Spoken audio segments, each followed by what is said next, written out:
Okay, good afternoon and welcome to our event on innovative responses to cascading climate risks, case studies from Iraq, Jordan and Oman.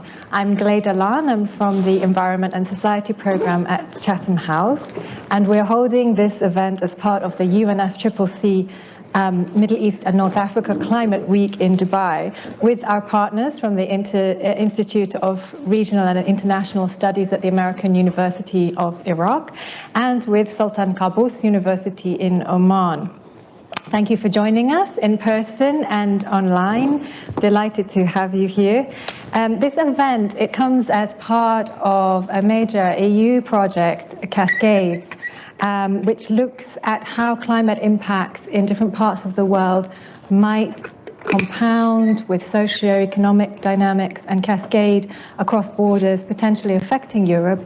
And the aim is to give recommendations to EU actors and policymakers, particularly in the field of partnership and cooperation with various stakeholders on building resilience and adaptation. So we have a new report out today on climate impacts in the Middle East and North Africa and pathways for resilience and adaptation. For those of you in the room, the executive summaries will be available at the back of the room, but we also urge you to go online to cascades.eu, where you will find the biographies of our wonderful speakers as well as the report.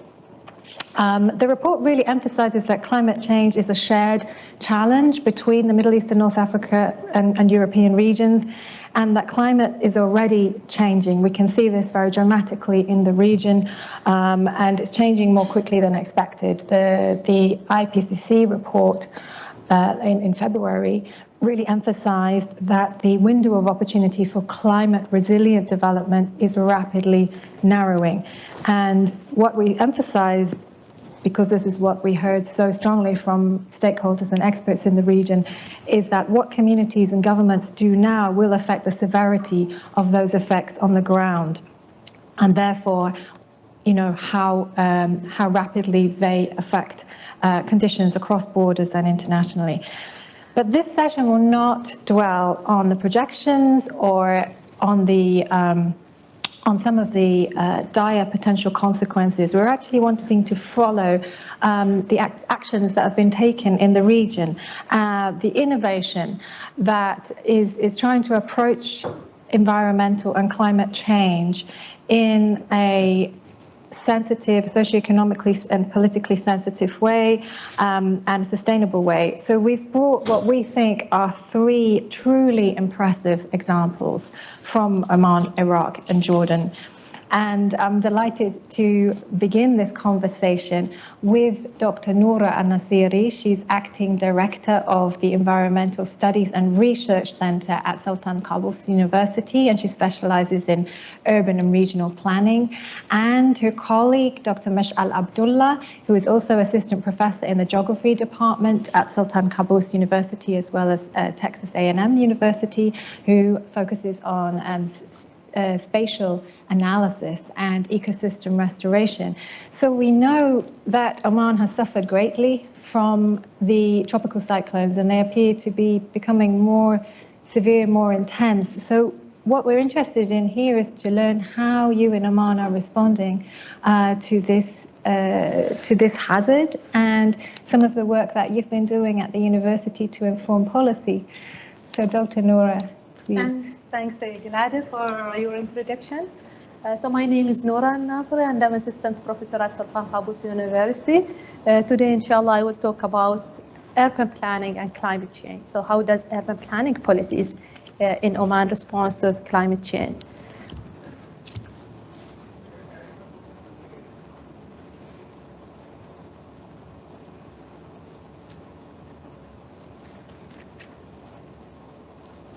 No, is the clicker not working?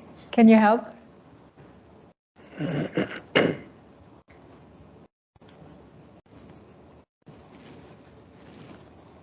Just bear with us a moment. Maybe while the slide is changing, you can explain the current conditions. Okay, so anyway, so Oman is facing currently many issues regarding climate change. one of the main issues suffers or face Oman is the cyclones.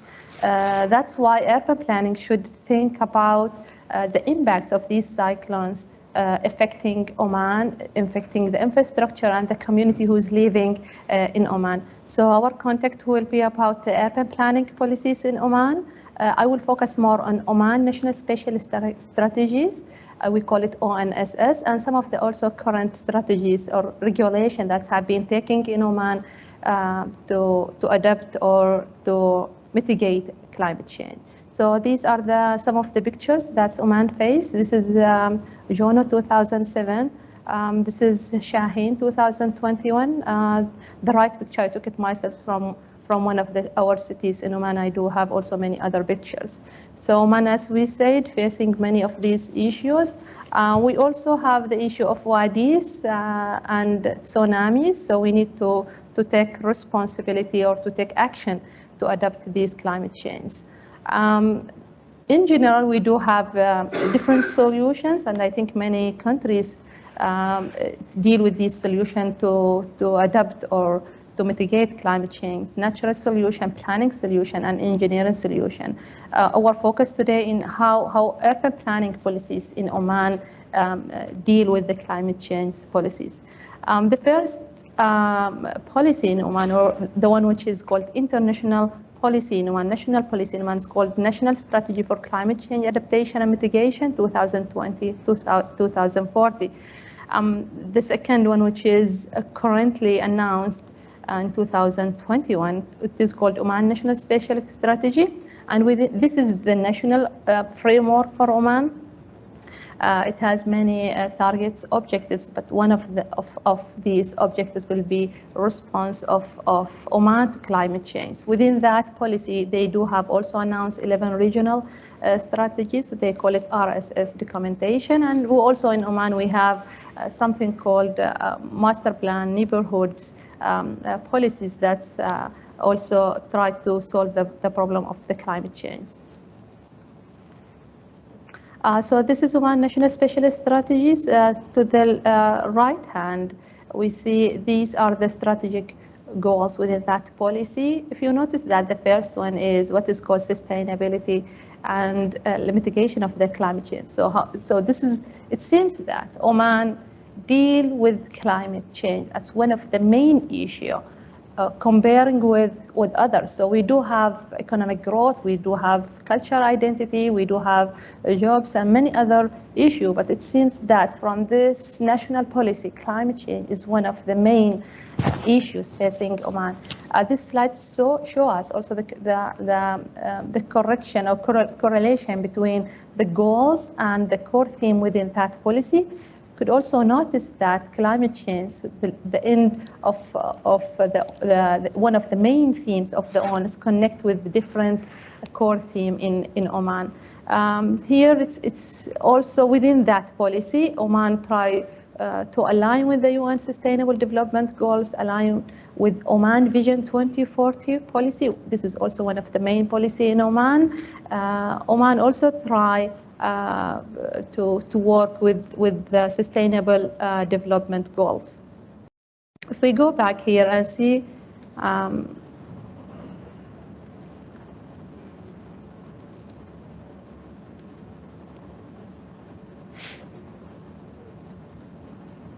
so here these are the connection between the goals, the themes within that policy. Here also there are some of them they call it policies, but some of them they call it action policy within that policy. And it seems that also they focus, they create small policy within the national one. It deals all with the climate change. I tried to copy some of these policies, some of them called climate change mitigation, climate change adaptation, and CC3, which is adaptive planning. Within these documents, they do have different strategies, tools, how can Oman mitigate or adapt with the climate change. This is one of the main map that's deal currently in Oman. They within that policy, they figure out or come out with or determine some of the main areas that should be taken in consideration, and they call it like management zone. They need to focus on that. They are trying now currently to run different projects.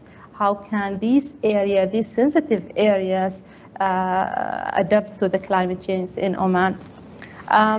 We do also have in Oman current regulations, some of them very old, run in 2019, but we do have one new one have been established by Ministry of Housing and Urban Planning.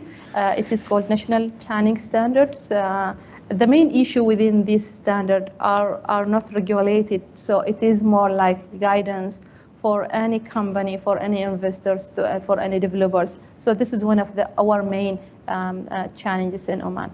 What can we do as planners here? We need to focus on the land use, take or determine the areas that are sensitive more to the climate change, and at least try to prevent people from building their houses, from building their development within these areas.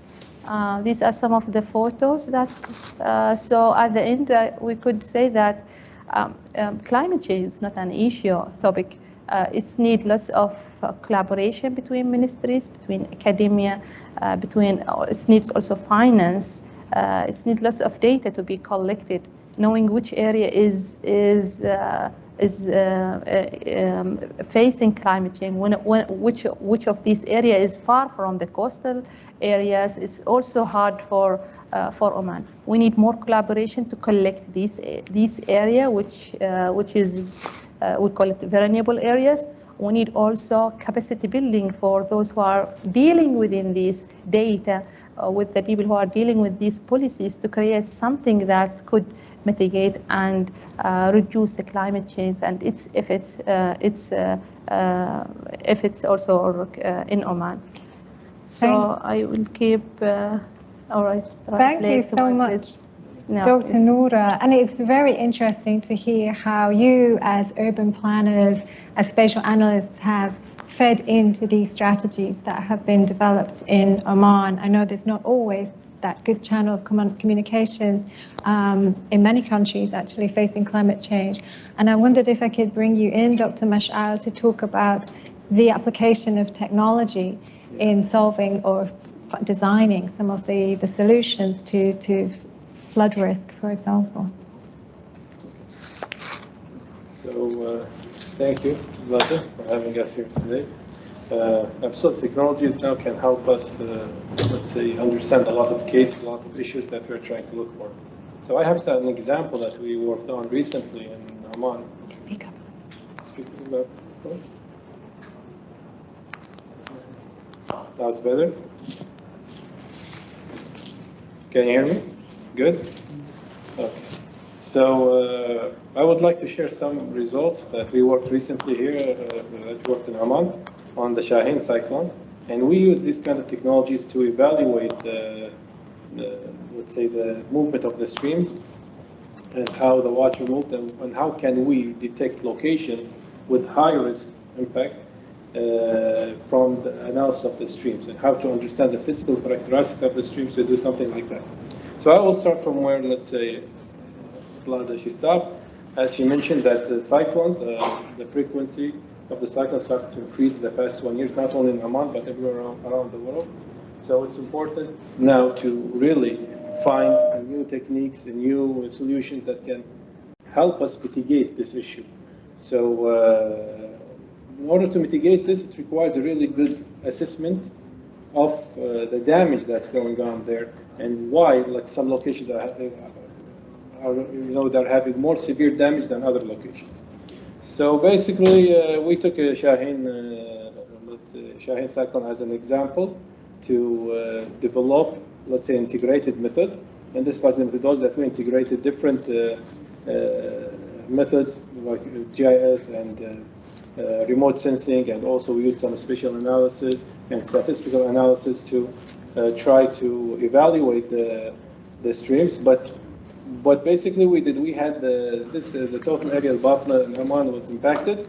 We divide the area into 6 zones, and these zones, each zone represents different types of streams levels, and the whole area was disturbed.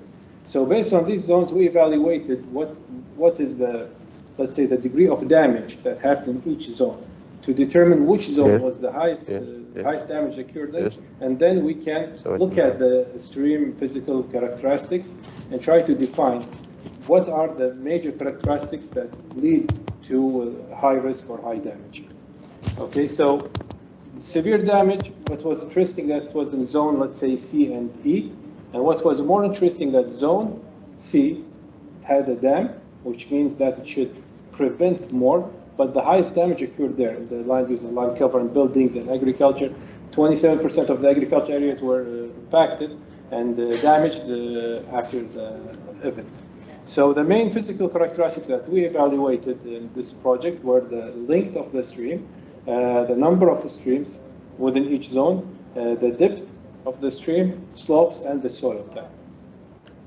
So as a result, what we found out of this that in most of these, let's say, the examined, let's say, factors that we tried or variables that we looked at zone C, where we had the highest impact, it was way significant difference statistically. So when we look at the number of streams was way higher at zone C. Around, we had 7 stream orders compared with the remaining, which was less than 5. So this also could lead to high damage. And when we look also at the length was higher at zone C, and the depth of the, let's say, the streams was also higher at zone C, and also let's say the slopes.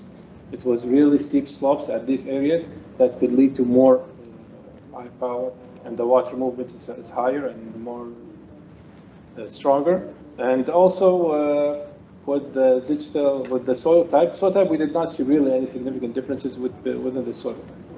So basically, what we found out of this, that these, let's say, variables can be used to detect like locations that they could have high risk in the future, which will make it easier for decision makers to really determine the areas that they need to focus on, they need to manage as an early warning for any future events or upcoming events. The other important thing that we believe that more research needs to be conducted on trying to understand these characteristics and try to develop a list of criteria that can be used by the governmental sector to help them prepare or select the locations that they could have high risk and try to prepare the plans to how to deal with it for any future events. Also, what we are trying to work on now, we believe that in order to mitigate the climate change impact, it's not really easy to do it without having a really good understanding of the whole system. So we are developing now, most of the research are trying to focus on developing a holistic system to look at the interlinkages within the whole system, because climate change is impacting a system. It's not impacting only let's say specific components within the ecosystem. So basically what we are trying to look at now, we're trying to build a holistic model, a nexus model that can help us understand the natural ecosystem, the agriculture ecosystem, urbanization, human activity, try to bring all these things together and develop a quantitative characterization that can help us understand the system and look at the trade-offs and everything, and how climate change will impact the system, and what we need to do as an action that can help really mitigate these kind of impacts in the future. So thank you. You're welcome. Thank you so much, Dr. Meshal. I feel that your two presentations have touched on this really important issue of deploying technology and research, but enabling that link so that it really informs the policy, which is complex, as you draw attention to, and we tried to outline this in the report, that there can be trade-offs from actions in different areas, right? And we're going to have a look at a really fascinating example of implementation of a piece of infrastructure next. So we've looked at the analysis and the policy strategy side. I'd like to invite engineer Ahmad Shaqar, who is head of quality control and environmental standards for the Asamra wastewater treatment plant in Jordan. He's from the Ministry of Water and Irrigation. And this is it's a really groundbreaking project in terms of the way that it was financed and the way that it takes into account trade-offs between different areas, water, food and energy. So Engineer Ahmad, please tell us a bit about this project and how it came to be. It's a wastewater treatment plant. What's done through BOT. By BOT, I mean build, operation, transfer. Meaning that I hire a contractor who is responsible for design and building the wastewater treatment plant, also the operation. In the end of this contract, the ownership of this water treatment plant will go back to us. So let's talk about Samra wastewater treatment plant. I'll give you some brief. Change now.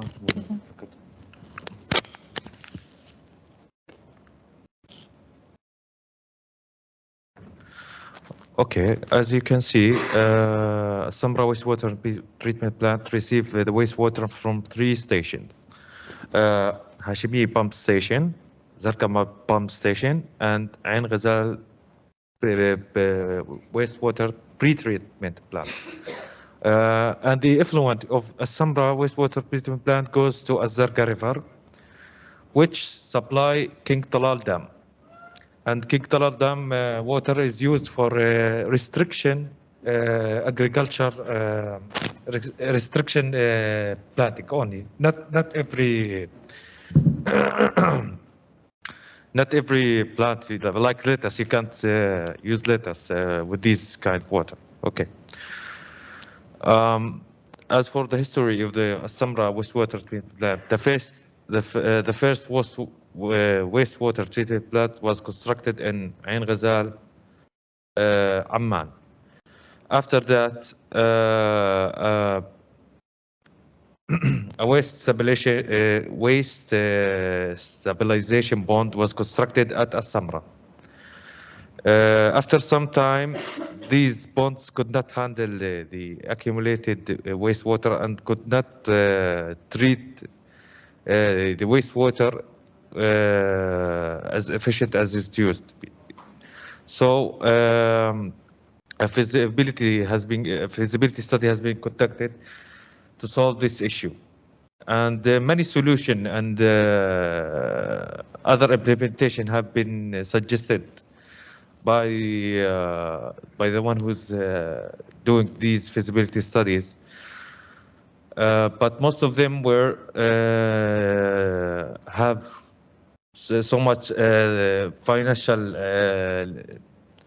but due to financial limitation, the government of Jordan chose to go for BOT, since BOT is cheaper than doing a regular contract. So the USAID issued a commitment letter which will grant us $75 million, which was increased to $92 million to do this tender. After in 2010,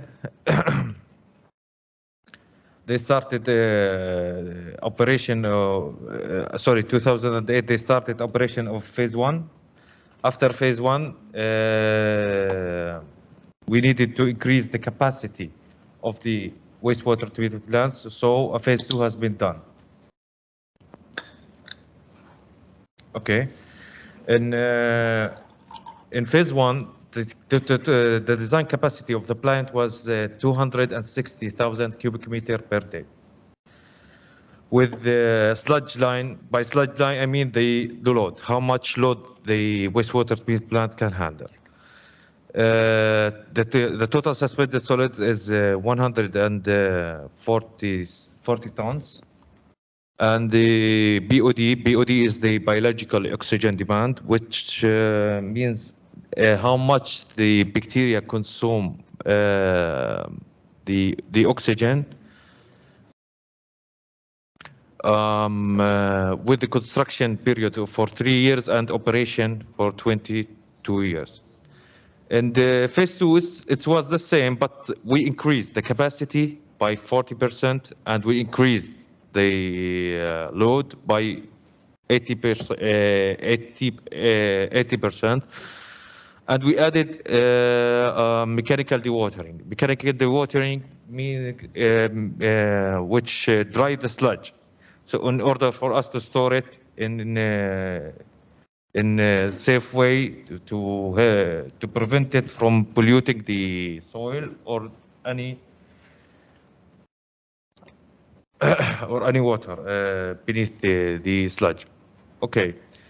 The stakeholders for the project is the client is through the Minister of Water and Irrigation, the donor, USAID and Millennium, and the operator, Assamra Wastewater Treatment Plant, also Assamra Wastewater Treatment Plant Operation and Maintenance.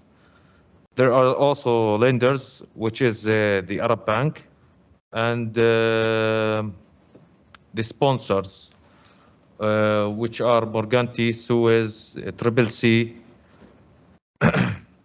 Okay, let's talk about our main subject. How has Samra helped preserve the environment? Firstly, Samra wastewater treatment plant treats 70% of the wastewater in Jordan. Secondly, it provides 10% of the entire Jordan water source. As I said, the effluent of the wastewater goes to Zarga River. Also, the high quality of the treated water can be used for farms. Also, the marine life in the river started improving. We started seeing some fish, crab, since most of the time in the summer, the Zarga River is always dry. And all the fish and the marine life dies. Okay, the second thing, a Samra wastewater plant covers around 85% of its electricity consumption by using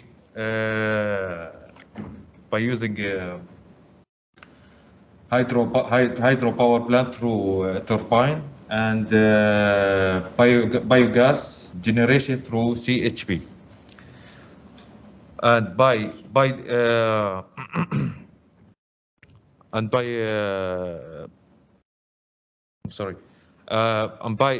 using these renewable energy, you consume less electricity. Less electricity means less CO2.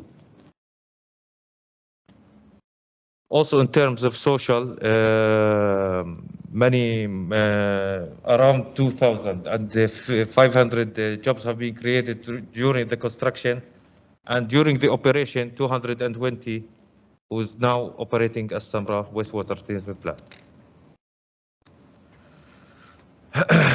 Also, in terms of economic, the cost, as I mentioned, the treated water is costless than the regular water, so it's can help the economic very well, and also it helped the encouragement of competition between the local banks who help supporting the BOT contract. So, and also in terms sustainable,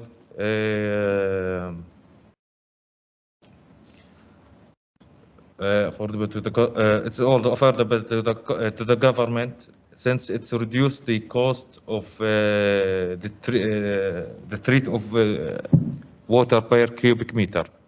It's we have many wastewater treatment plant, but Samra wastewater treatment plant is cheaper by half.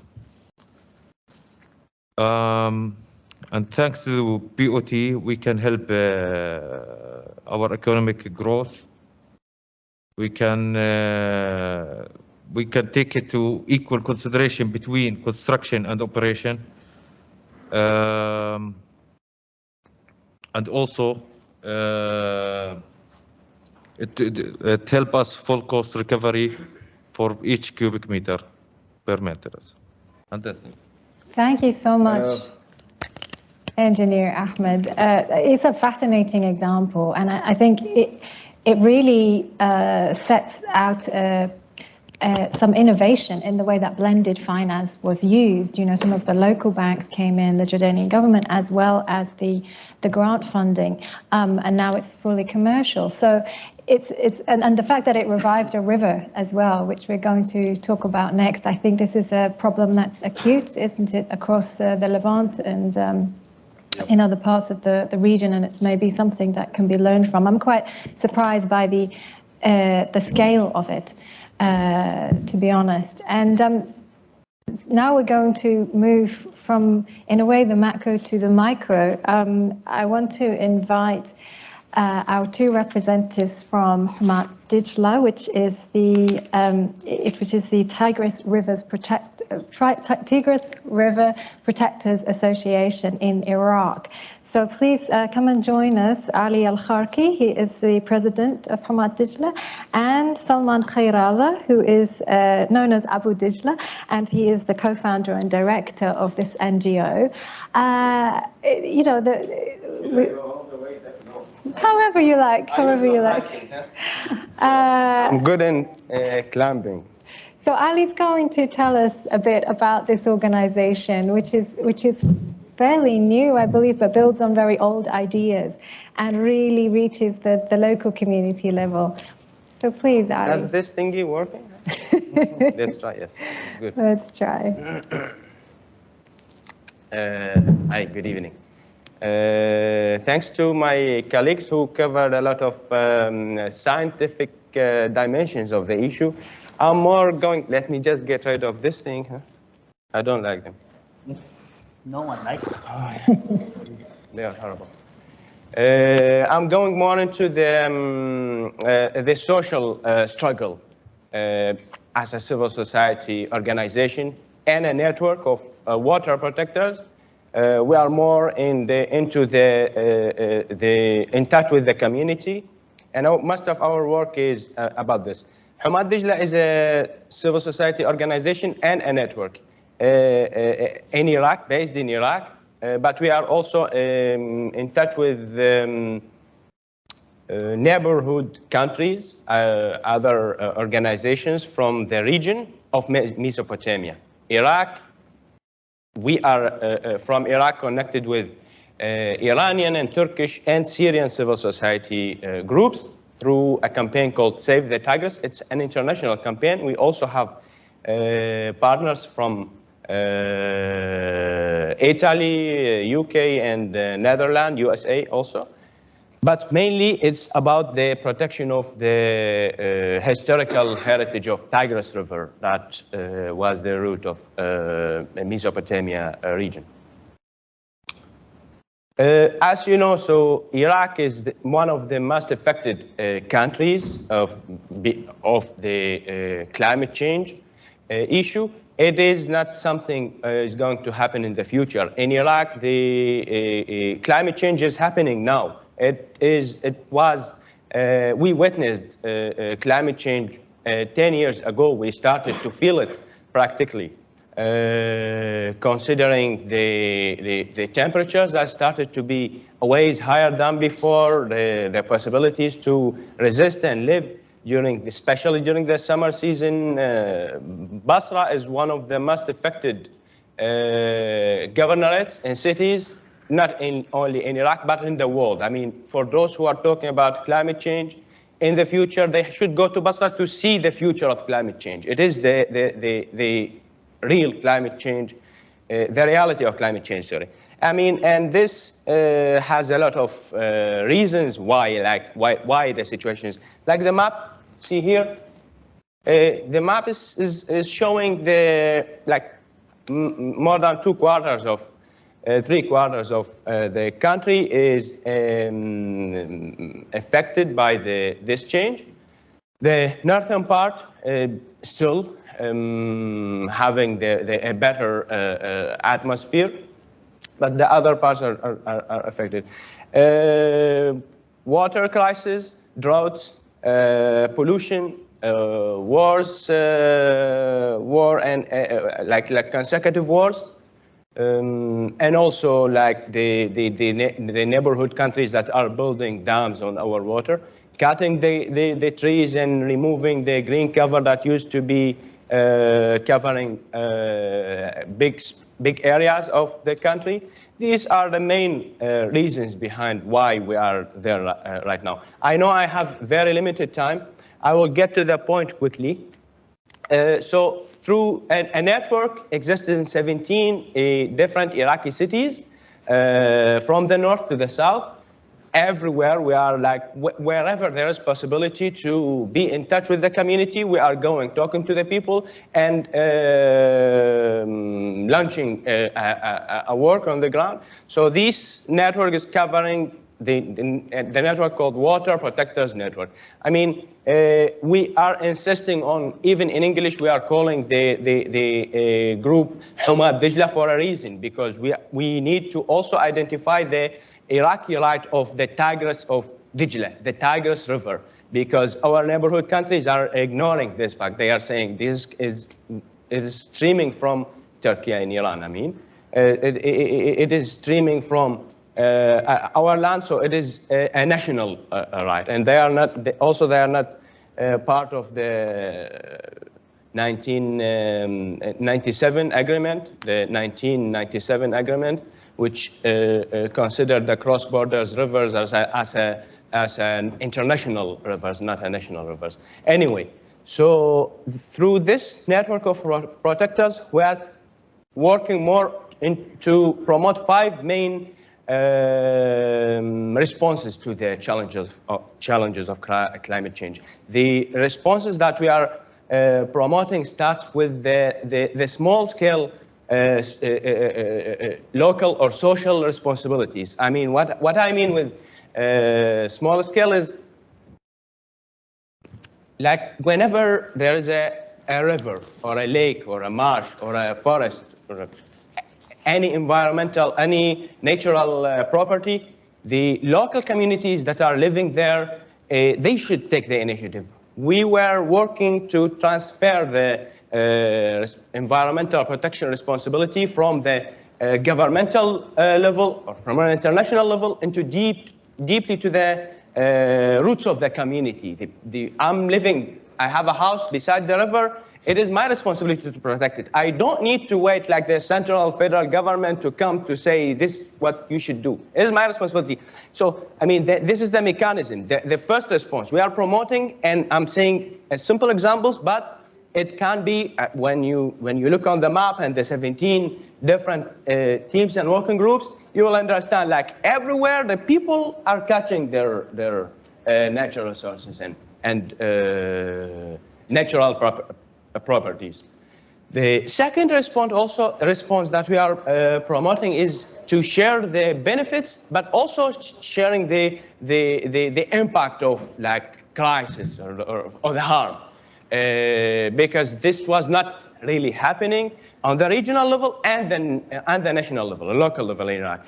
Like people who were living beside for example, the water stream, the agricultural land, they have agricultural lands, the farmers, for example, they used to take advantage of their position.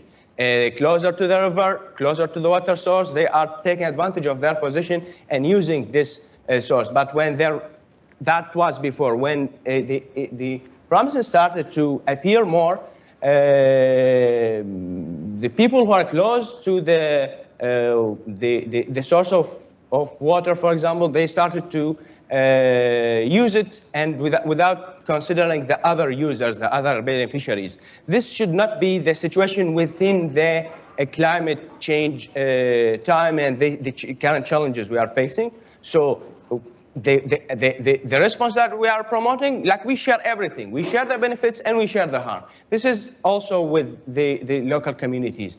Sustainable use of resources and materials, because we are over-consuming single-use materials always the first option we were thinking of. we used to be, this is a behavior. We found it in the community. Changing this behavior into being careful, into consuming materials and resources carefully, replace like instead of using the plastic bottle, we have the tons every day of plastic bottles. Simply, we can use it thousands of times. For example, I mean, and many other materials. And also the resources, because you know Iraq is the biggest industry in Iraq is the oil industry. Oil industry is not sustainable industry, and the oil as a resource is not the best resource. We should think about alternatives. That's also what we are promoting. You might ask, this is with the government. I say yes, but also there is many things that the community can does. Those who are the farmers that are leaving their agricultural lands, they should get back to it. Anyway, I mean, also the fifth response is the balanced development, which is more promoting the social enterprises projects. The community should take initiative to operate like small projects that has less impact on the environment, but also more benefits to them. And the eco-friendly projects, we have an example. Also, my colleague Salman will be speaking about this example specifically. Thank you so much, Ali. It's an incredibly comprehensive set of actions that your organization is taking, and it's very interesting that you're thinking across borders, that you're thinking about communities in Syria, in Iran as well, with respect to conserving the river in a shared way. So, Salman, are you going to tell us a little bit about the projects that they're working on with people, maybe in Shaqar? Yeah, thanks a lot. Thanks for Ali, and thank you for this invitation and to give us this opportunity to share some of our experience about what we are working on right now there in Iraq, and this is one of our projects. And I will mention a few points about how to reduce the climate change impact through the local community contribution. And this is really important because I saw yesterday and today in all the sessions always talk about how the government supporting reducing the climate change, but also there is important to look for the responsibility of the individuals and with their behaviors, or the behaviors that they have it. So this is the main point that we can talk about it. So the first point about how we can protect the native community and how is it important. This house that you saw here in this picture is the Sumerian house, and we still have it there in south part of Iraq. Sumerian is the oldest civilization.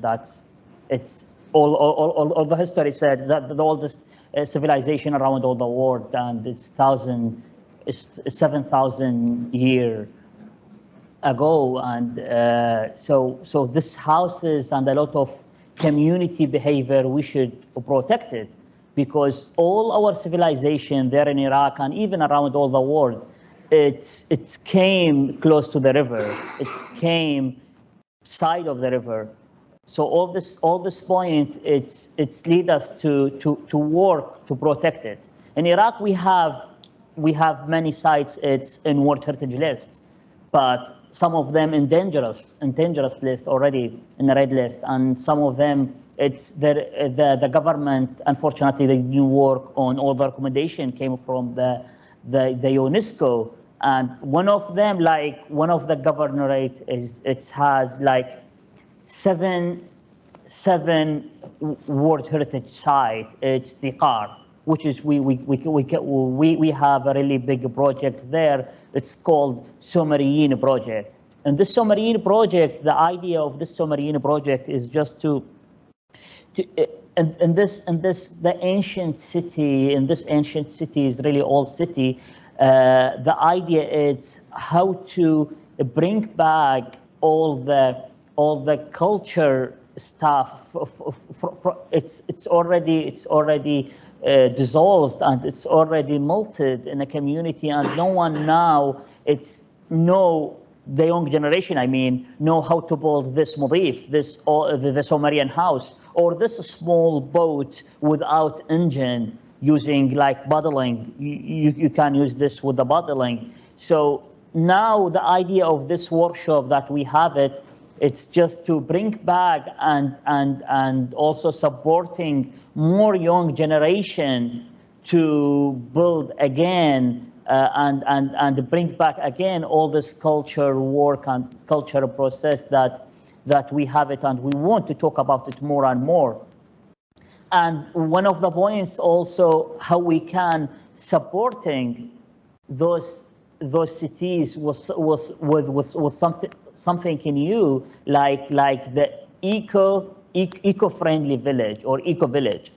Eco-village, like we hear a lot about smart village, but no one talk about the eco-village, and it's something opposite.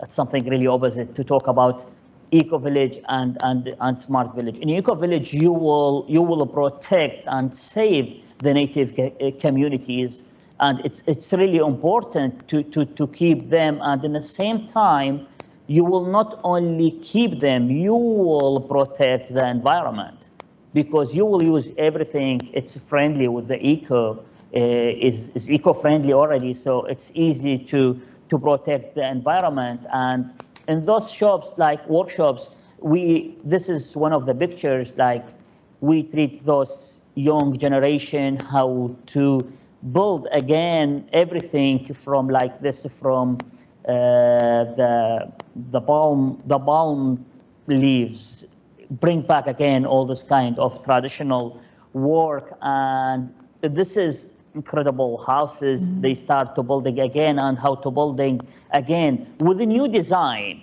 but not smart. It's modern design. Build it from reed with modern design, but not smart.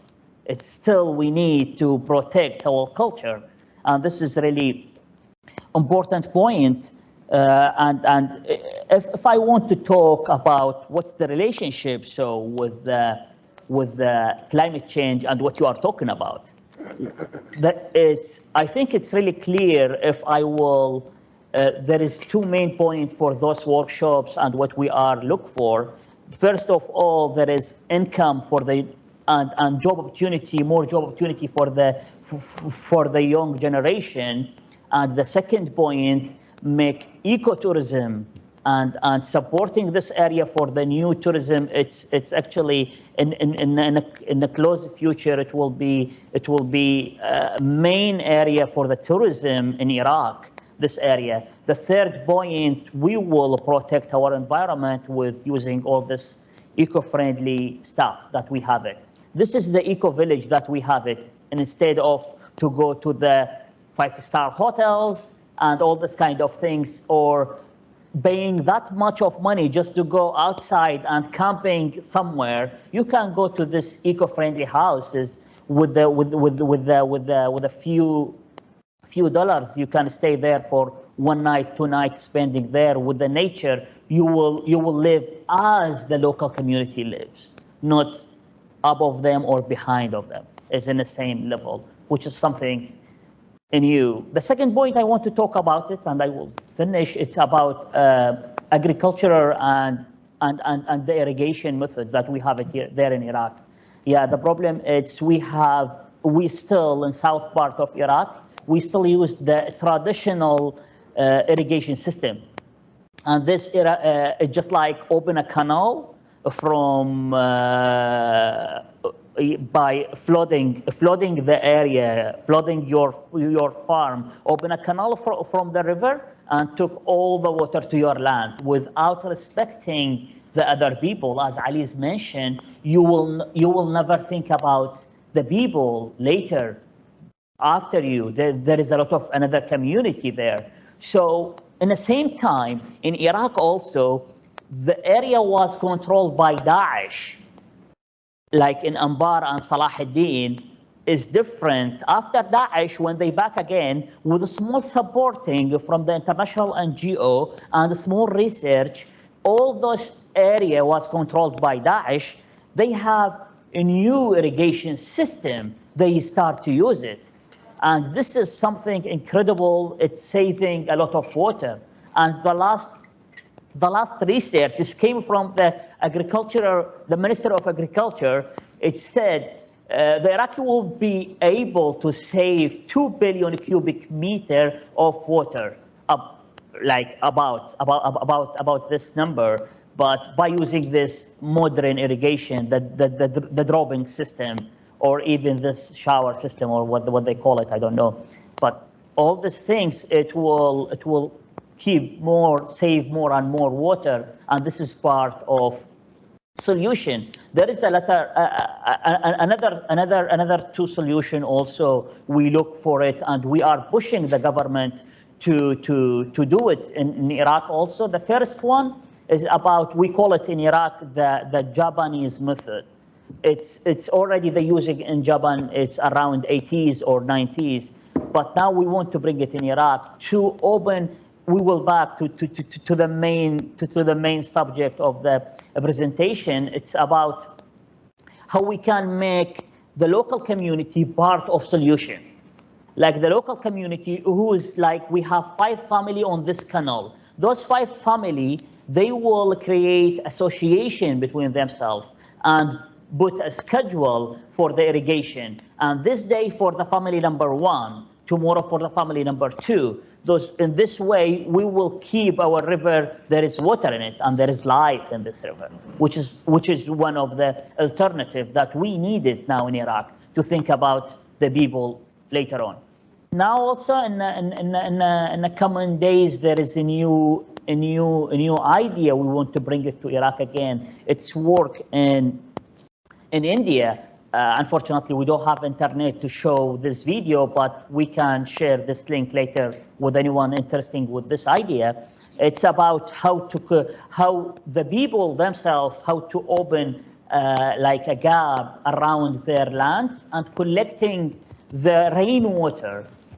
And in India, it's just like 1 month a year maybe raining, or 2 months a year, not like Iraq. It might be more raining, and this water is coming in this gap or in this pool, big pool.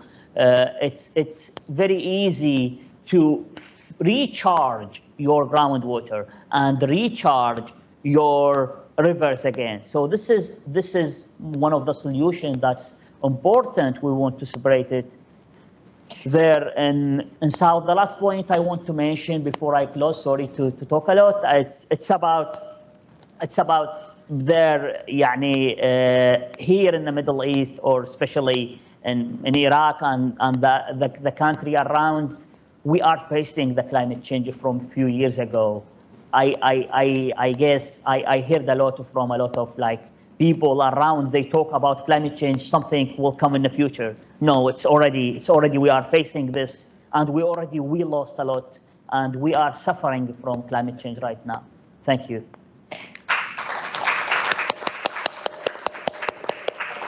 Thank you so much, Salman. And I love the pictures of the reed houses. I mean, it's a very interesting way to look at it, isn't it? We have one line in the report that says that some of these terms that we use about climate change, like resilience and adaptation, they might be quite new and technical terms in the Arabic language, but the concepts are really ancient.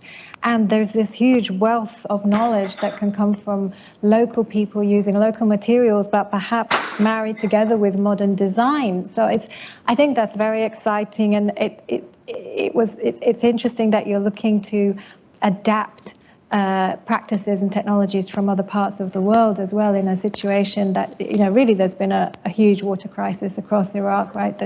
That has, as you say, that the effects of climate change are there now happening. I'd like to open up for questions. I'd love to get some discussion going. We have just under half an hour, and personally I have some, but if anybody would like to ask a question, please raise your hand. While you're thinking, actually, I might just turn back to our colleagues from Oman, because Salman mentioned rainwater harvesting and recharge of aquifers, and that's something that is being piloted in Oman, right? Do you know much about the progress of that? Yeah, we do have, in fact, the same situation in Oman. People also collecting water, but the water in Oman is not coming from from a river as in Iraq. We do have something called village. Village is mean like a small canal where the water is coming from ground. It's not from the rain itself. Oman also facing issues in collecting this water, and local communities used to, until now, they are using this technique to collect this water. And currently, because we are facing many issues within the amount of this water provided, the government start to use the water of the sea, sanitation, and try to create what is called like government network that serve many farms in Oman. But you know, the Omani community, they still prefer this traditional method, while the government is saying this traditional method is wasting lots of water, because you need to if you want to consume too much water to raise small plants. So it's like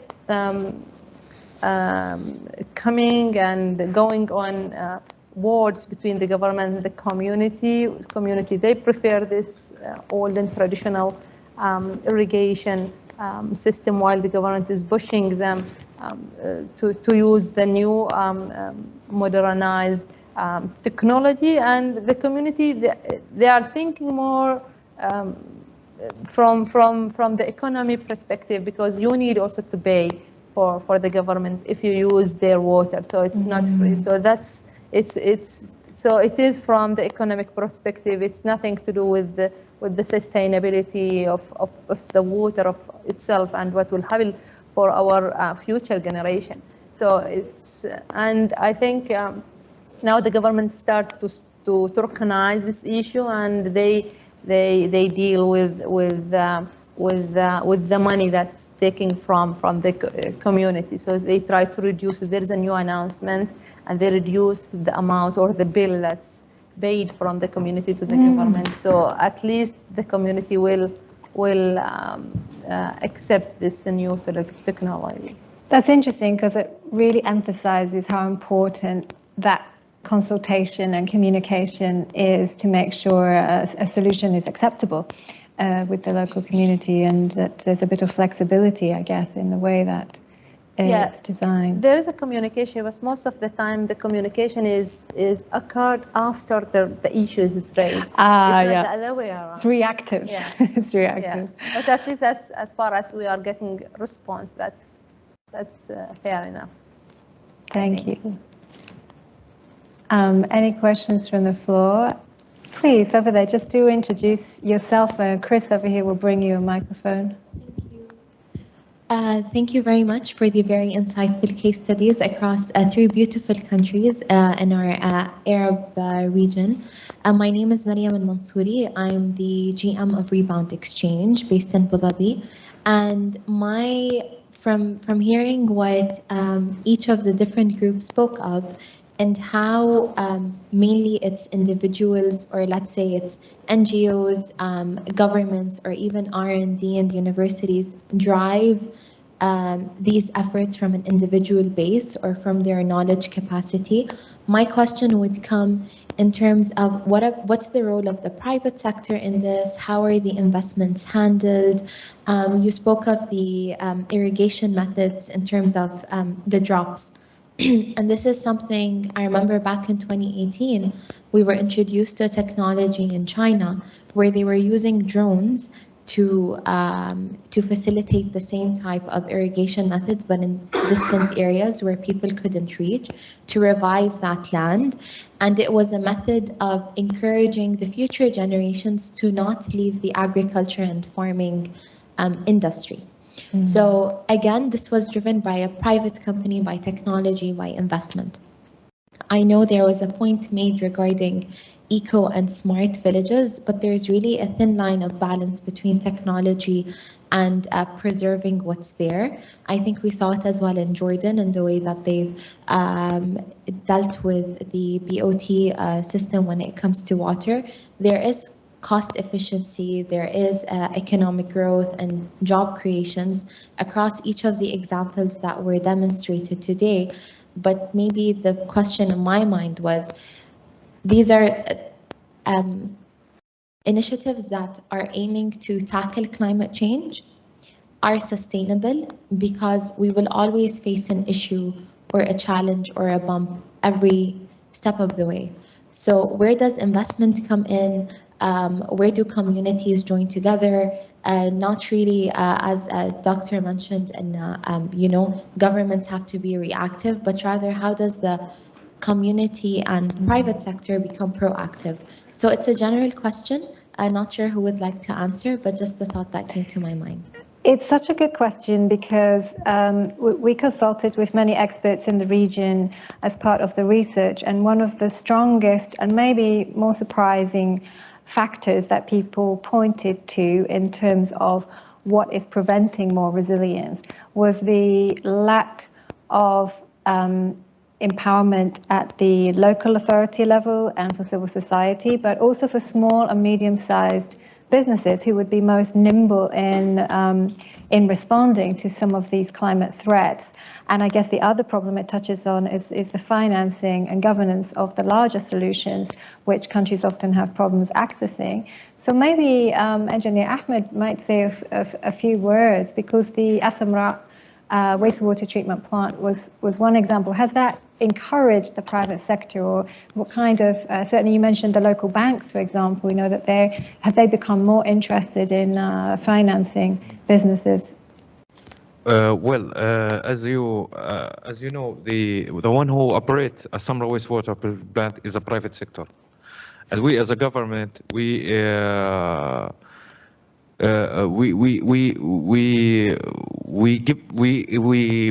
encourage anything they do for helping preserve the environment through adding more renewable energy systems. Like in the future, he's going to add a solar panel to make the Samra wastewater treatment plant fully operational renewable energy. We won't need any electricity. The plant itself will produce electricity through biogas, through hydropower, through turbines, through solar power.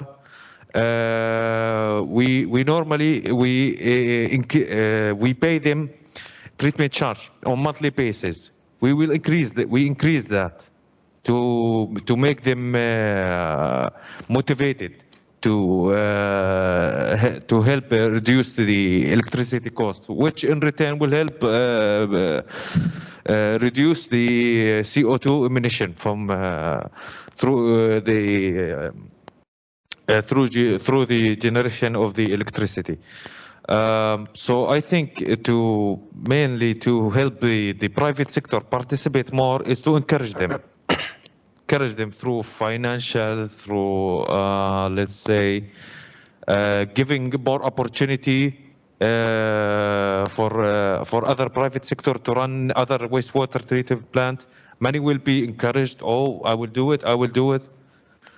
So I think that's from my point of view that could help motivate the private sector in these kind of things. Thank you. I know we had some work at Chatham House that looked at fostering investment and private sector activity, and I think the three words were recommendations from the sector, the companies and the investors, was long, strong and legal, that the regulatory environment was secure and that the pricing structure was right, and issues like this, which I know all countries in the region are working on. Ali, you wanted to comment? Yeah, I also had a comment on the thing. So 2 points we already mentioned, I mean, within this discussion. The fourth response that I was talking about, it was about the social enterprises. The social enterprises is a private sector ownership investment. But the thing is that which kind of private sector we are talking about? So, because I already talked about the private sector. There is big investments, there is small and social enterprises that the benefits of them belong to the community itself, and the interest to be aware of the environmental protection also, they are more into this because they are part of this community. Because, like, for example, I can tell you, the biggest polluters, the biggest reasons of pollution that we are facing practically is the big companies that are polluting, contaminating, to the water, to the river, to the nature, to the environment, over-consuming. We have a lot of legal cases, and the legal cases against them involving private sector in a blunt way, encouraging the community to initiate, to take the initiative and to launch their own project that is firstly eco-friendly and secondly beneficial to them. That can be the model that we are promoting and presenting. Involving the technology, also part of what my colleague Salman he mentioned, like for example, the Japanese methodology to get agricultural land is technology. It's a modern technology that we needed. But for example, we cannot change traditional and heritage sites like Ur. A year ago he was there visiting Ur, into something like full of technologies. And we need to balance also in this regard.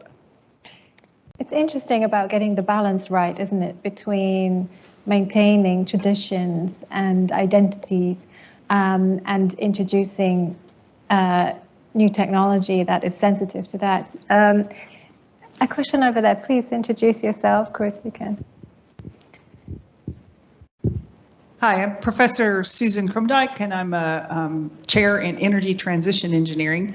And one of the steps that is always so important is to go back and look at history. And maybe it's history-based solutions or something. You know, people have been smart for a really long time. How did they figure things out? So I really appreciated that part of your talk. And then a question popped into my head. How did they finance that? You mean the social enterprises? No. Like you showed some historical ways, and yes, you talked about the traditional ways of managing resources, and it did involve building things. It involved infrastructure investment. So how did they finance it? It popped into my head. I don't know. Yeah. Because we have a practical example. We have a practical example on this. Like, for example, we are now implementing a project with the European Union also. And instead of allocating lots of money into a smaller number of people, the idea that we are promoting is to spread this money into larger number of people with smaller grants. To enable them to launch smaller projects that can serve them their personal interests, and at the same time providing bigger job opportunities, bigger number of job opportunities. This is one of the examples. The grants that the government are allocating to support the initiatives, we are also telling them that we have those people with ready proposals and eco-friendly proposals also. They have their profitable projects, but respecting the environmental standards and principles. You can support them. The thing is that on the technical level, they need consultation, technical consultation, administrative consultation, management consultation. This is the areas that we are more in. Then the money things will be easier. The things that we are more working with those communities on, supporting the administration process of them, how they are managing the paperwork, which is hard for them. Like I'm talking about a farmer, and he heard about a grant, but he will directly say, but I cannot submit. Have you saw 70 papers I have to sign on them? I don't know what. I am here, I can help with this. So the practical examples that can spread the opportunities with a larger number of people, smaller grants. I think that's a problem for a lot of the larger donors and financiers is reaching the small projects because they're too small for them to see, or they're blind to them, and there is a need for that intermediary to package and to enable the proposals.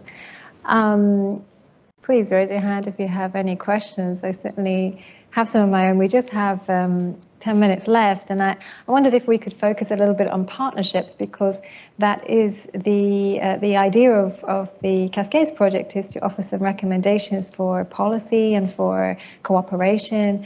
And I wondered if you had any kind of messages for the EU and others who work in the region on where they should be focusing, or maybe where we can see where the priorities should be. Certainly, maybe on the technical side, there does seem to be a need to deploy big data, maybe use of satellite imagery, and really showing where, like as you pointed out, where areas are sensitive to hazards and how we can anticipate them. But if you have any, maybe we start with you, Meshal, if you have any ideas. Yes. Actually, I believe like it's important like to build more collaboration, and between, let's say, not maybe they mentioned a very good question regarding that where the private sector needs to be in or out. I think there's a gap between scientific community and, let's say, governmental sectors, specifically in our region, and also the NGOs. I believe that they need to work together, because when we look at the scientific basis, when we write a publication or a paper, this will not really reach the public, because we are writing a scientific paper, we are communicating with scientists. But the NGOs can come in and they can translate the messages behind these papers to the public themselves. And also, I think it's more importantly now to work on regional, let's say, not global or regional basis, because it's not hard now with the new technology that we are having, and also now with the drones. And this is something really good I will mention about the private sector, because yesterday we had a meeting with Zain Drone Kuwait, and we discussed with them the idea that as a university, we need to collaborate together, and what they will benefit out of this, they'll benefit a lot, because the plan is you offer us what we need as equipment and things like that, and drones, and we will do the research part. They can use it in advertising, this kind of things. Because I'm an assistant professor in Texas A&M, they offer us equipment for free, companies, just do research. Because whatever we publish, they use it later on, and they can benefit more. So I believe with these technologies now, we can go to more regional, we can go to more specific details. Because as using remote sensing, let's say satellite imageries, it was really hard to go and dig into very specific, let's say, ecological processes and how things are changing. But now with the drones, we start to reach the point that we can even, we develop models that we can estimate the biomass of native shrubs, that they are very small in size, and we developed this model using 2D images. So there's a lot of things that we can. Now we have another proposal working on how to detect the microplastics using remote sensing. We start with a drone, we build the model, we build our indices, and then we implement them on larger scale, and can be used in, let's say, in a regional basis. So I believe like now the technologies are really important to be involved, and we need to really focus more on these technologies here, specifically in our region. try to more focus on, let's say, developing our own models and methods, which is built based on our region. I think this is important. It can't happen without having the support of the governmental sectors and the support of also the private sector at the same time. Right, thank you. And Dr. Noura, would you like to add anything? Thanks, Dr. Meshal. I totally agree what he is saying. But because the researchers, the academia are powerful tools that can be used, because if you are the private sector or the government, what you can do without the data, the knowledge, the research that you need to conduct, if you want to conduct a policy, if you want to conduct regulation, you need to have knowledge, research on that area. There is something else I think is too important here, and me and my colleagues or talk about it, which is the community themselves. They need to be involved within this process. If we know what they want and we explain to them what is the total impact of your habitat, they may accept your new technologies, your new policies, your new regulations, and they will work with you as a partner, not as a receiving of the regulation and the technologies. That's a lovely point, because my colleague and I just came from a workshop in Oman in Jordan, and we were talking about the findings of the report, and the big piece of feedback was co-design with the communities who are on the front line, who are affected most acutely. Engineer Ahmad, what recommendation might you have for future partnerships? Like I said, for the public sector, the public sector should. Do you have your microphone? It's okay. I will use it.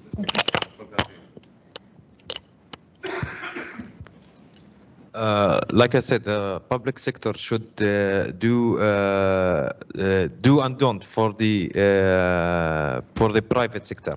For example, if you do this and it helps improve the environment, I will reward you. If you don't, I will fine you.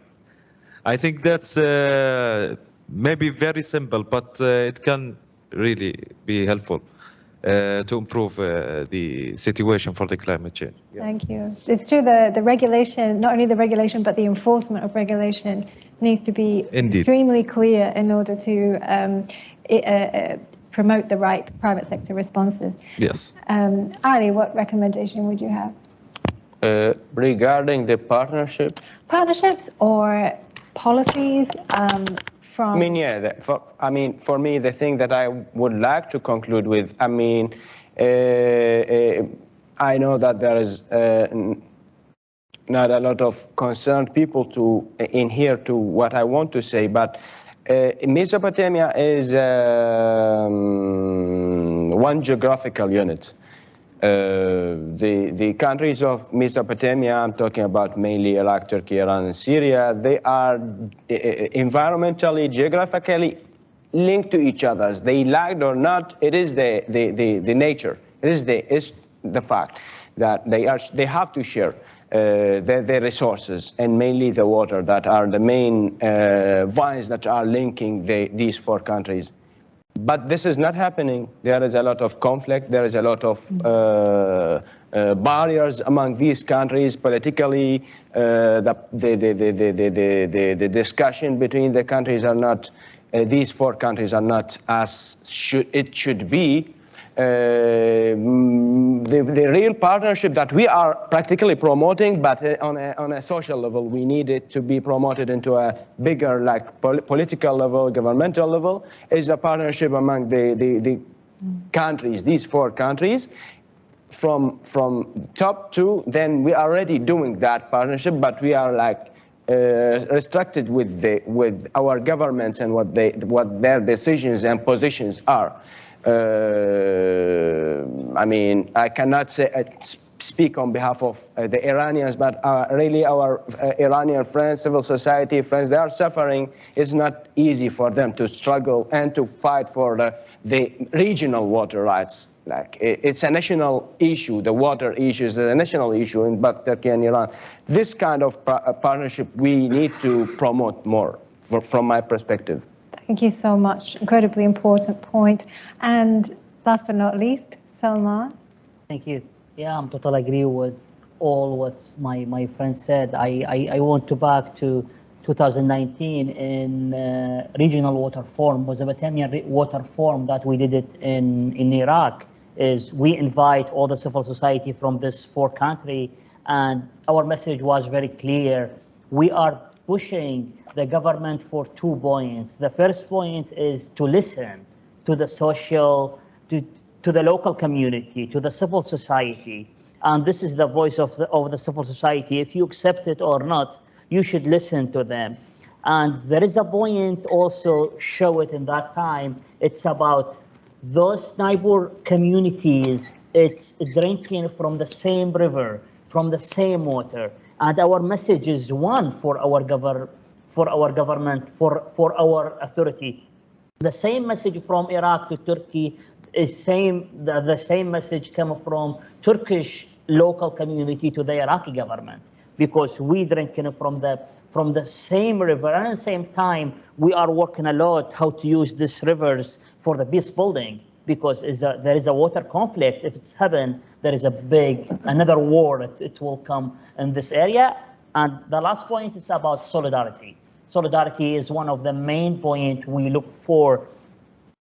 Is not all the support coming with the finance and with the money and donation.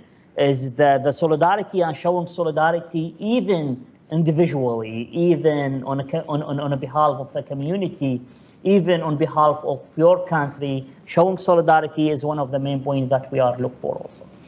Thank you so much. We have to wrap up because of time, but I feel like we could really carry on this conversation. It's been incredibly insightful. I hope that you in the audience and you online have enjoyed it. Please do check our website, do keep in touch. And if you have any questions for these wonderful panelists, you can email us and we'll pass them on. So I want to give a big round of applause to our panelists. Thank you so much for traveling all this way. And I close this session. Thank you. Thank you so much. Thank you. Thank you.